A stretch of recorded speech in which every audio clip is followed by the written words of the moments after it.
ইনশাআল্লাহ আমি সর্বোচ্চ চেষ্টা করব জাকির নায়েক সম্পর্কে কথা বলতে। আমার জীবন, আমার গল্প। একজন তোতলা থেকে ইসলামী বক্তা এবং হিজরত ভারত থেকে মালয়েশিয়ায়। আমি জাকির আব্দুল করিম নায়েক জন্মগ্রহণ করেছি 1965 সালের 18ই অক্টোবর ভারতের মহারাষ্ট্র রাজ্যের বোম্বে শহরে, যেটি আজ মুম্বাই বলে পরিচিত। আজ আমি 56 বছর 2 মাস 28 দিন বয়সী একজন তরুণ। আমার বাবা মা উভয়ই উচ্চশিক্ষিত মানুষ ছিলেন। তারা ছিলেন খোলা মনের মানুষ এবং তারা ছিলেন প্র্যাকটিসিং মুসলিম। কিন্তু তারা প্র্যাকটিসিং মুসলিম হওয়া সত্ত্বেও তারা আমাকে সহ আমাদের কোনো ভাই বোনকে কখনোই ইসলামের কোনো ফরজ বিধান মানতে বাধ্য করেননি। তারা কখনোই জোর করেননি। কিন্তু তারা নিজে প্র্যাকটিসিং মুসলিম ছিলেন। আমার মনে আছে, আমি যখন প্রথম রোজা রাখি তখন আমার বয়স 3 কি 4। আমার বাবা মায়ের ইচ্ছার বিরুদ্ধে আমি রোজা রেখেছিলাম, কারণ একজন 3 বছর বয়সী শিশু কিভাবে রোজা রাখতে পারে। কিন্তু আমি রোজা রাখতে চেয়েছিলাম। আমি আমার মাকে নামাজ আদায় করতে দেখতাম আর তার সাথে আমিও যোগ দিতাম। তারা কখনোই আমাকে নামাজ আদায় করতে বলেননি। এরপরও আলহামদুলিল্লাহ আমরা নিজেই প্র্যাকটিসিং মুসলিম হয়ে উঠি।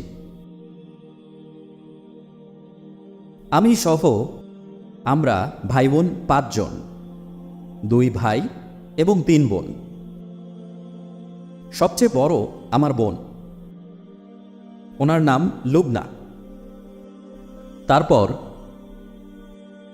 আমার বড় ভাই মুহাম্মদ। তারপরে আমার দ্বিতীয় বোন নাইলা এবং তৃতীয় বোন সালোয়া। তারপরে আমি সবচেয়ে ছোট 5 ভাই বোনের মধ্যে। আর সবচেয়ে ছোট হওয়ার কারণে আমি একটু বেশি আদুরে ছিলাম। আমি মুম্বাইয়ের মাসগাঁওয়ে সেন্ট পিটার্স হাই স্কুলে পড়াশোনা করেছি। যদিও সেন্ট পিটার্স হাই স্কুল একটি খ্রিস্টান প্রোটেস্ট্যান্ট শিক্ষা সংস্থার দ্বারা পরিচালিত হতো, তারপরও 80%-এরও বেশি শিক্ষার্থী সেখানে মুসলিম ছিল। এবং স্কুল জীবনেই আমি মেয়েদের সাথে কথা বলা এড়িয়ে চলতাম। আমি কখনোই আমার ক্লাসের বা স্কুলের কোনো মেয়ের সাথে কথা বলিনি। এই কারণে না যে এটা দ্বীনের বা ইসলামের বিধিনিষেধ, বরং এটা ছিল আমার সহজাত বৈশিষ্ট্য। বিপরীত লিঙ্গের সাথে মেশা যাবে না। শৈশব থেকেই আমি তোতলা ছিলাম। যতদূর আমার মনে পড়ে, একদম ছোটবেলা থেকেই আমি তোতলা ছিলাম। যখন আমাকে কেউ জিজ্ঞেস করত তোমার নাম কি, আমি বলতাম জাকির। বলতে পারেন আমি একদম জন্মগত তোতলা ছিলাম। ইংরেজিতে যাকে স্টার্টার বলে, আমি একদম শৈশব থেকেই তোতলা ছিলাম। আর কিছু মানুষ আছে যারা অল্প বা মাঝারি তোতলায়, কিন্তু আমি অতিরিক্ত পরিমাণে তোতলাতাম। তাই অনেক সময় যখন কোনো কিছুর উত্তর দিতে হতো, আমি কথা বলার সাথে সাথে লাফও দিতাম। তাই কেউ যখন জিজ্ঞেস করতো তোমার নাম কি, আমি বলতাম যা, তারপর জাকির। তো যতক্ষণ না আমি লাফ দিতাম, কির আমার মুখ দিয়ে বের হতো না। আর আমার মনে আছে যে অনেক সময় আমি দরজার বাইরে, দরজার নবের নিচে দাঁড়াতাম, কারণ আমি সাইজে ছোট ছিলাম। আর যখনই আমি তোতলানো শুরু করতাম আর যখনই লাফ দিতাম, তখনই ঢুস খেতাম। সুতরাং আমি একজন তোতলা ছিলাম। সবাই সেটা জানতো। আমার ফ্রেন্ড সার্কেলে সবার মধ্যে সবচেয়ে বড় ত্রুটি ছিল আমার, যে আমি তোতলা ছিলাম। তাই এটা আমার জন্য একটা মনস্তাত্ত্বিক বাধা ছিল। অন্যদিকে স্কুলে মাশাআল্লাহ আমি পড়ালেখায় খুবই ভালো ছিলাম। সব সময় ভালো রেজাল্টের জন্য প্রতি বছর বই পুরস্কার পেতাম। আর আমি গণিতে অনেক পারদর্শী ছিলাম। প্রায় সব বছরেই আমি গণিতে পুরস্কার পেয়েছি। কিন্তু আমাদের স্কুলে একটা সাবজেক্ট ছিল পাবলিক স্পিকিং নামে, আর আমি সেই সাবজেক্টে PF পেতাম। PF মানে হলো পাস ফেল। কারণ শিক্ষকরা আমার প্রতি করুণা করেছিলেন যে এ তো একজন নিরীহ তোতলা, তাই আমরা ওকে PF দিয়ে পাস করিয়ে দেই। আর আমি জানতাম যে এটাই আমার সবচেয়ে বড় অপূর্ণতা ছিল স্কুলে। কিন্তু অন্যান্য ক্ষেত্রে পড়াশোনায় আলহামদুলিল্লাহ অনেক ভালো ছিলাম। স্কুল শেষ করার পর আমি কিষিনচাঁদ চেলারাম কলেজে ভর্তি হলাম, যেটি কেসি কলেজ নামে পরিচিত। এটি মুম্বাইয়ের চার্চ গেটে অবস্থিত। সেখান থেকেই আমি একাদশ ও দ্বাদশ শ্রেণী শেষ করি। আর স্কুল জীবন থেকেই আমার আকাঙ্ক্ষা ছিল যে আমি বড় হয়ে আমার বাবার মতো একজন ডাক্তার হব, একজন সার্জন হব। তাই কলেজ শেষ করে আমি কর্ণাটক রাজ্যের বেলাগাঁওয়ে জওহরলাল নেহেরু মেডিকেল কলেজে ভর্তি হই।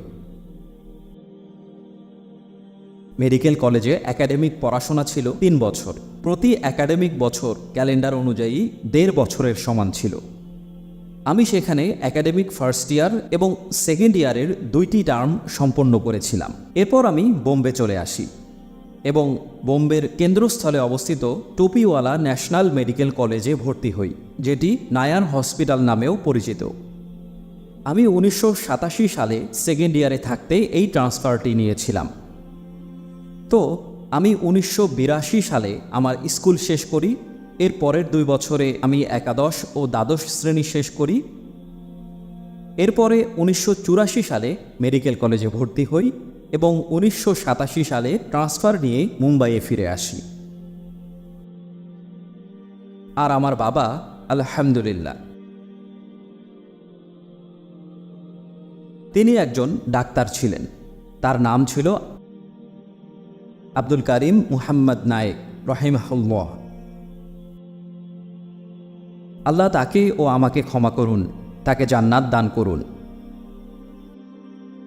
তিনি এমবিবিএস পাশ করা একজন মেডিকেল ডাক্তার ছিলেন। তিনি একজন সাইকিয়াট্রিস্ট ছিলেন। ওই সময় খুব অল্প সংখ্যক সাইকিয়াট্রিস্ট ছিল। তিনি ইন্ডিয়ান সাইকিয়াট্রিক অ্যাসোসিয়েশনের প্রথম মুসলিম প্রেসিডেন্ট ছিলেন, প্রথম মুসলিম সাইকিয়াট্রিস্ট। আমার বাবা অনেক খারাপ ও দরিদ্র অবস্থা থেকে উঠে এসেছিলেন। তারা ছিলেন 14 ভাই বোন, 7 ভাই এবং 7 বোন, আর তিনি তার পরিবারের একমাত্র গ্রাজুয়েট ছিলেন।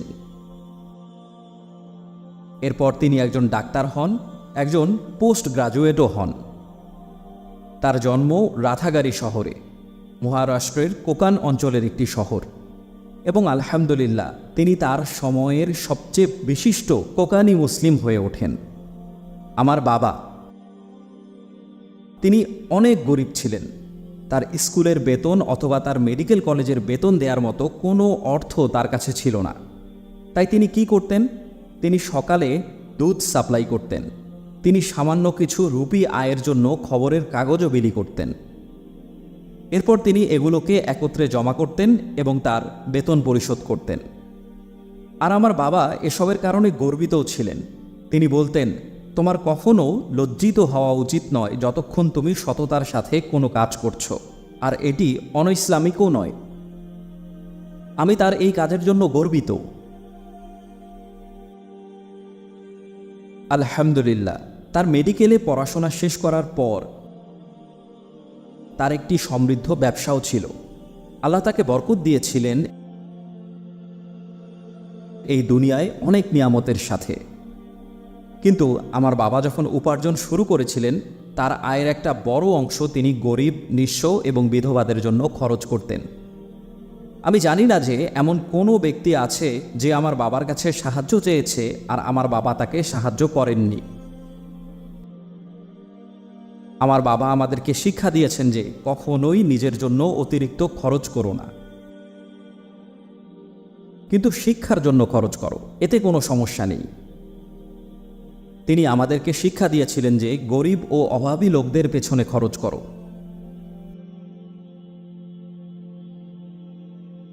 আমার বাবা বলতেন, আমি কখনোই কাউকে মুভি দেখার জন্য টাকা দেব না, কিন্তু তুমি যদি বই কিনতে চাও তাহলে আমি তোমাকে 10 বার 100 বার টাকা দেব। তিনি ঘোরাঘুরিও খুব পছন্দ করতেন। পৃথিবীর বিভিন্ন দেশে তিনি গিয়েছিলেন। তিনি ধর্মীয় কিংবা মেডিকেলের বিভিন্ন সেমিনার, কনফারেন্সে অংশগ্রহণ করতে পৃথিবীর বড় বড় সব দেশ ভ্রমণ করেছেন। আমার বাবা আলহামদুলিল্লাহ অনেক পরোপকারীও ছিলেন। তিনি তার সামাজিক কার্যক্রম, শিক্ষা কার্যক্রম, ধর্মীয় প্রতিষ্ঠান ইত্যাদির কারণে ব্যাপক পরিচিত ছিলেন। তিনি অগণিত শিক্ষা প্রতিষ্ঠান, সামাজিক প্রতিষ্ঠান বা ধর্মীয় প্রতিষ্ঠানের চেয়ারম্যান অথবা প্রেসিডেন্ট ছিলেন। আমি আমার বাবার বিষয়েই কয়েক ঘন্টার একটা বক্তৃতা দিতে পারবো, কিন্তু এটা এখন আমি করতে চাচ্ছি না। তাই সংক্ষেপে বলি, তিনি অত্যন্ত সুপরিচিত একজন ব্যক্তি ছিলেন। আলহামদুলিল্লাহ, যখন আমি পৃথিবীর বিভিন্ন দেশ ভ্রমণ শুরু করি, যতগুলো দেশ আমি ভ্রমণ করেছি তার প্রায় সবগুলো দেশেরই কেউ না কেউ আমার বাবাকে চিনেন। হয় তিনি তাদের স্কলারশিপ ফি এর জন্য সাহায্য করেছেন, নয়তো হস্টেজ ফ্যাসিলিটিস দিয়েছেন, অথবা তাদের চিকিৎসা সহায়তা দিয়েছেন। এবং আলহামদুলিল্লাহ, এই ছিল আমার বাবা সম্পর্কে সংক্ষিপ্ত বর্ণনা। আমার বাবার ধর্মীয় ব্যক্তিত্বদের সাথে দেখা করার একটা প্যাশন ছিল, এমনকি সামাজিক ও রাজনৈতিক ব্যক্তিবর্গের সাথেও। তিনি জানতেন যে বেশিরভাগ ধর্মীয় ইসলামিক ব্যক্তিত্ব ভারতে থাকেন এবং কিছু ব্যক্তিত্ব বিদেশে থাকেন। দক্ষিণ আফ্রিকার কেপ টাউনে বসবাসরত ডক্টর আলী মাথে নামে তার একজন বন্ধু তাকে শেখ আহমেদ দিদাতের ভিডিও ক্যাসেট পাঠাতেন,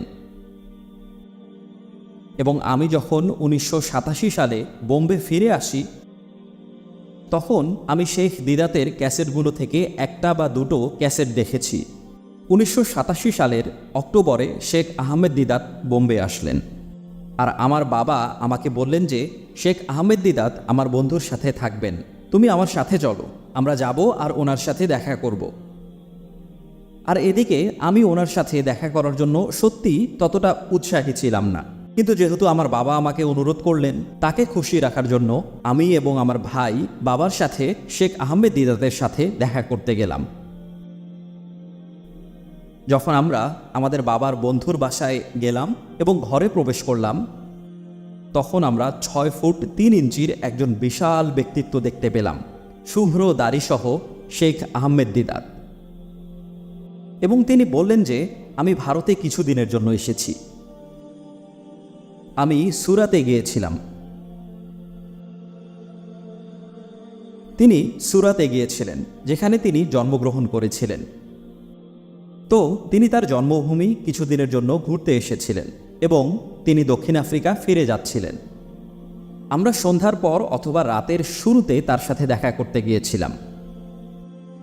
তিনি বললেন, আগামীকাল মধ্যরাতে আমি দক্ষিণ আফ্রিকায় ফিরে যাচ্ছি। তাই আমার বাবা তাকে বললেন, তাহলে আপনি আগামীকাল কেন একটি লেকচার দিচ্ছেন না? শেখ দিদাত তখন বললেন, কিভাবে আপনারা 24 ঘন্টার কম সময়ে একটি লেকচার দেওয়ার ব্যবস্থা করতে পারেন? আমার বাবা বলল, আমরা মাগরিবের পর লেকচার শুরু করতে পারি, যেহেতু আপনার ফ্লাইট মধ্যরাতে। তিনি তখন বললেন, তাহলে আপনারা ব্যবস্থা করতে পারেন। একবার কল্পনা করুন, সেই সময় 1987 সাল, কোনো সোশ্যাল মিডিয়া ছিল না, কোনো মোবাইল ছিল না। আপনি যদি কোনো কিছু প্রচার করতে চান, তাহলে আপনাকে কয়েকদিন আগে খবরের কাগজে বিজ্ঞাপন দিতে হবে। এত রাতে আপনি আগামীকালের জন্য কোনো বিজ্ঞাপন দিতে পারবেন না। কিন্তু শেখ দিদাত রাজি হলেন। তিনি বললেন, আমি তো ফ্রি আছি, আমার কোনো সমস্যা নেই। সেখানে আমার বাবা, আমার ভাই এবং আমি। তখন আমার বয়স ছিল 22 বছর। আমার বাবা যেহেতু অনেক প্রতিষ্ঠানের সাথে যুক্ত ছিলেন, তার জন্যে এটা খুব সহজ ছিল। তিনি বোম্বেতে 800 আসনের একটি হল বুক করলেন। কিন্তু আমি খুব অবাক হচ্ছিলাম যে কিভাবে আমরা রাতারাতি 800 আসন ফিল আপ করব। এবং আলহামদুলিল্লাহ, পরের দিন সেখানে 1000-এরও বেশি মানুষ উপস্থিত হয়েছিল। শুধু হাজার মানুষই নয়, বোম্বের মুসলিম কমিউনিটির বিভিন্ন স্তরের মানুষ সেখানে এসেছিল। ধনী ব্যবসায়ীরা সেখানে ছিল, সমাজসেবীরা ছিল, শিক্ষাবিদরা ছিল, ফিল্মের তারকারাও ছিল। প্রথমত তারা সবাই সেখানে ছিল একমাত্র আল্লাহর জন্য, দ্বিতীয়ত আহমেদ দিদাতের জনপ্রিয়তা, এবং সর্বশেষ আমার বাবার যোগাযোগের কারণে। আমার বাবা 100-এরও বেশি মানুষকে ফোন কল করেছিলেন এবং মানুষকে শেখ দিদাতের লেকচারে আসতে কনভিন্স করেছিলেন, আর 24 ঘন্টারও কম সময়ে কোনো রকম বিজ্ঞাপন ছাড়াই। বিজ্ঞাপনের জন্য সর্বোচ্চ আপনি কি করতে পারতেন? সকালে এক কালারের কিছু পোস্টার মুসলিম কমিউনিটিগুলোর দেয়ালে দেয়ালে লাগিয়ে দিতে। বেশিরভাগ মানুষ আমার বাবার ব্যক্তিগত যোগাযোগের কারণে উপস্থিত হয়েছিল। আর আমি বিস্মিত হয়ে গিয়েছিলাম এত সংখ্যক বোম্বের মুসলিম কমিউনিটির মানুষদের একসাথে দেখে। হলের আসন ক্ষমতা ছিল 800 জন, কিন্তু হলে 1500-এরও বেশি মানুষ ছিল। হলটি একদম বন্ধ করে দেয়া হয়েছিল। আর এদিকে শেখ দিদাত বললেন যে আমি শুধুমাত্র অডিও সম্পর্কে একটু চিন্তিত, সাউন্ড সিস্টেম অবশ্যই ভালো হতে হবে। তিনি ইসলাম এবং অন্যান্য ধর্ম এই টপিকের উপর একটি বক্তৃতা দিয়েছিলেন। আর আমি প্রথমবারের মতো শেখ আহমেদ দিদাতের বক্তৃতা সরাসরি শুনেছিলাম, এবং এটাই ছিল আমার জীবনের প্রথম টার্নিং পয়েন্ট। অক্টোবর 1987 সাল। আর শেখ দিদাতও খুবই মুগ্ধ হয়েছিলেন যে 24 ঘন্টারও কম সময়ে হাজার মানুষের এমন একটা সেমিনার আয়োজন করা হয়েছিল। তাই আমরাও সেমিনার শেষে শেখ দিদাতকে কয়েক মাস পরে আবারও আসার জন্য অনুরোধ করলাম, এবং তিনি পরের বছর 1988-এর মাঝামাঝি সময়ে আসার জন্য রাজিও হলেন। আর 1988-র এই সময়ে তিনি প্রায় 10-11 দিনের জন্য এসেছিলেন। আর তখন আমরা তার 18টি লেকচারের আয়োজন করেছিলাম। আর এই সময় শেখ আহমেদ দিদাত সম্পর্কে আমি আরও সচেতন ছিলাম। তিনি আমার আইকন হয়ে গিয়েছিলেন, তিনি আমার হিরো হয়ে গিয়েছিলেন। এই সময় আমরা যে 18টি সম্পূর্ণ ভিন্ন টপিকে লেকচারগুলো ভিন্ন ভিন্ন অডিটোরিয়ামে আয়োজন করেছিলাম, সেখানে প্রত্যেকটি অডিটোরিয়ামই কানায় কানায় পূর্ণ ছিল। বেঙ্গালোরে 2 দিন প্রোগ্রাম হয়েছিল। আর আমি শেখ দিদাতের ব্যক্তিগত ড্রাইভার ছিলাম। সেই সময় শেখ দিদাতকে আমি খুব কাছ থেকে দেখেছি। তিনি আমাদের বাড়িতে ছিলেন এবং মেঝেতে ঘুমিয়েছিলেন। একদিন আমি তাকে জিজ্ঞেস করলাম, আঙ্কেল, আপনি কেন এত আগ্রাসী?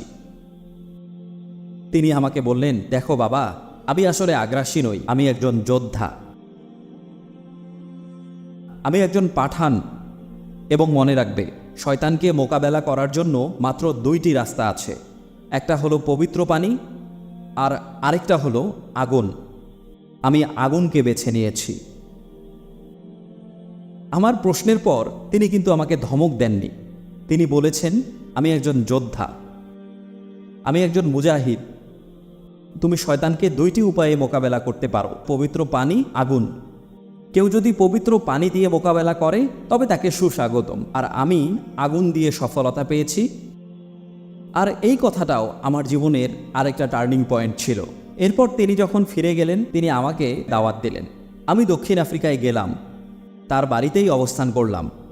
তিনি আমাকে সেই বছর অনুষ্ঠিত হতে যাওয়া ইন্টারন্যাশনাল দাওয়া ট্রেনিং প্রোগ্রামে অ্যাটেন্ড করতে বললেন। দাওয়া প্রোগ্রামের 40টি সিটের জন্য প্রায় 1000 অ্যাপ্লিকেশন পড়েছিল। কিন্তু আমি তখন মেডিকেল কলেজের সেকেন্ড ইয়ারে ছিলাম। আমি 2 মাসের ছুটি নিতে পারতাম না সে সময়, তাই আমাকে ক্ষমা চাইতে হলো। যাই হোক, আমি বোম্বে ফিরে এলাম। আমি দাওয়ার কাজ শুরু করলাম।